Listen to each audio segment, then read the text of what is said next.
Hi, my name's Phil. I like talking about politics, and in this video, I'd like to begin with my initial thoughts and observations on the first day of the public hearings for the COVID inquiry. Now, already the inquiry has set out a very clear position of chaos within government and how much of the privations that we went through, particularly in 2020, would not have been necessary to the extent they were if the government had taken the pandemic seriously, not only when it hit, but years before, when it was understood to be the number one threat to the nation. We've already seen Brexit linked with problems preparing for the pandemic. Austerity will surely be in the frame as well. But first, if you'd like to be notified of daily news and politics, please subscribe to the channel. So, welcome to International Consequences Day. That's what I've decided today is.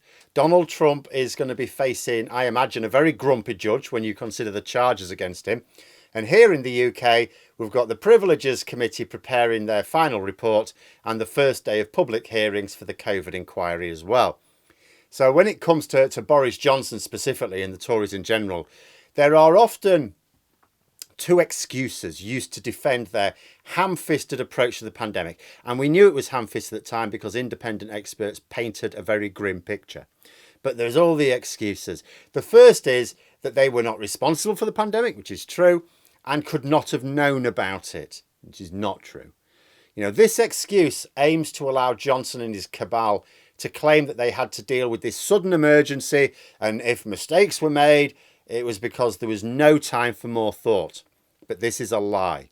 The government, going back a decade earlier, had understood that the number one threat to the nation was a global pandemic. Amongst the public, that may have not been well known, but the government accepted that. They carried out Operation Cygnus to prepare themselves and promptly failed to implement most of the recommendations. In fact, Boris Johnson, when he became Prime Minister, disbanded the Threats, Hazards, Resilience and Contingency Committee just months before the pandemic emerged. He literally took away the unit which was designed to lead our response when the pandemic, that the government knew was coming, would hit. Not that it's entirely down to him. Theresa May was not exactly using it properly either. One point made by Hugo Keith KC for the inquiry was that what little preparation there was, for a pandemic based entirely around, it was a flu-based pandemic, not a SARS-based one that we got. They said it was far too much emphasis on flu-based pandemic. Where's the planning for SARS? Nothing really new here. Independent experts pointed all this out in 2020 for those who wanted to listen. Keith said that, for example, pointing out one difference with a flu-based pandemic, you don't really need a testing regime because you know when you've got flu. So we had nothing in place to manage a pandemic for which testing was going to need to be a major component in the response. So no, the government don't get away with saying that they had to react quickly to a sudden situation. May have been sudden for us. And yes, of course, elements of the preparation, even if honestly taken, would still have fallen short. Absolutely. But the government knew a pandemic was likely and they actively dismantled what we had in place to deal with it. And the second excuse, which crops up from time to time, is to defend Johnson and his pirate gang, is that, they were doing their best, though. They were doing their best. It's like, well, the timing is somewhat remarkable here because just as we begin the public hearings into our COVID response, a report is being published whose focus is on the lies told by the then Prime Minister, but is ultimately about a central government operation that was the furthest thing from doing its best. Now, we're going to find out a lot of information during these public hearings. We're going to learn genuinely new information. We will relearn previously known facts, which maybe the public will pay attention to this time.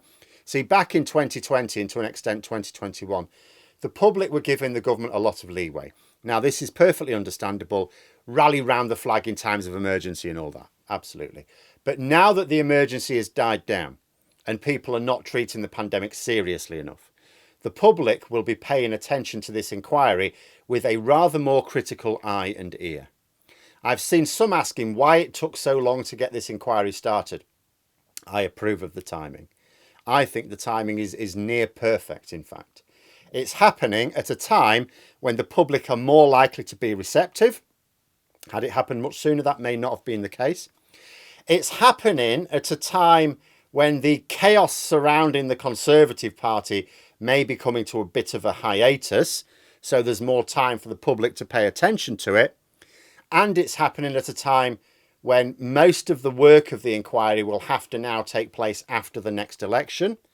So Labour can make sure they get all the documents that the Tories refuse to hand over. But at the same time, it was begun by the Tories. That's important. I did feel if this had not happened, that the first thing Labour should do in government is launch a full public inquiry into COVID. But they don't have to do that because the government have done that. The Tories have done that.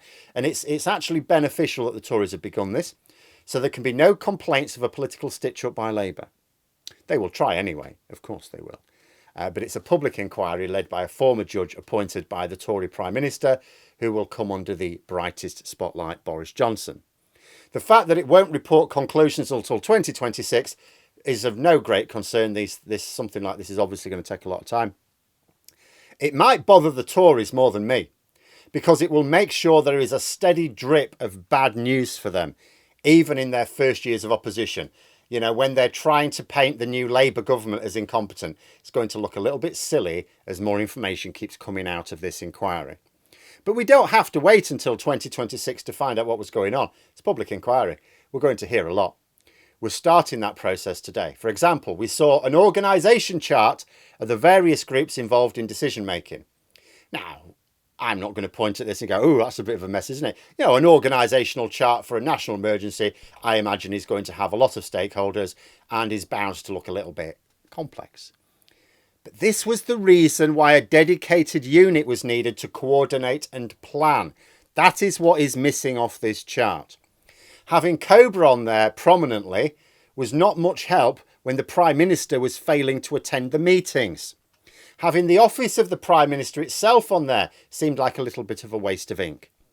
Pete Weatherby KC, who was representing the COVID-19 Bereaved Families for Justice group, made the statement that David Cameron in 2015, in a speech to the G7, said that the world needed to be better prepared for a pandemic. So very much tying in with what I've been saying for the last few years, the Tories knew that a pandemic was coming and they knew that we were all vulnerable to it and that we needed to work on that. David Cameron understood it so clearly that he made at least one speech imploring other world leaders on the subject. He wanted the world to take the threat seriously. So why didn't we? Why didn't his government? Partly because Tories see preparations for anything as public money being spent on something that might never be needed. But there will be two unwelcome precursors for the Tories as well. First, austerity. As a result of austerity, our public services, including the NHS, were stripped bare, unable to cope with even the usual NHS winter crises. We had no chance of dealing with a pandemic. The Tories are trying to say, actually, you'll find that austerity allowed us then to pump a load of money into the NHS later. Rubbish. And this is not what is going to emerge from the inquiry. But the second is Brexit. Now, this has already been mentioned today. It was in the aftermath of the Brexit referendum that Operation Cygnus should have been properly implemented. It was not. Largely as a result of the Tories having to prioritise dealing with Brexit.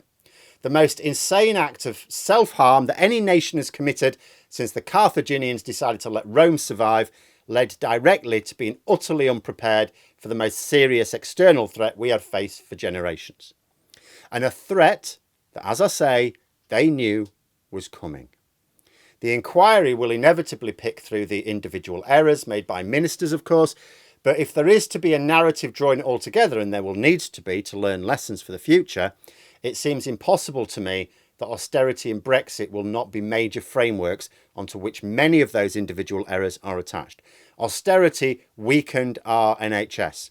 Brexit distracted ministers. It caused them to ignore preparations for anything else other than leaving the EU.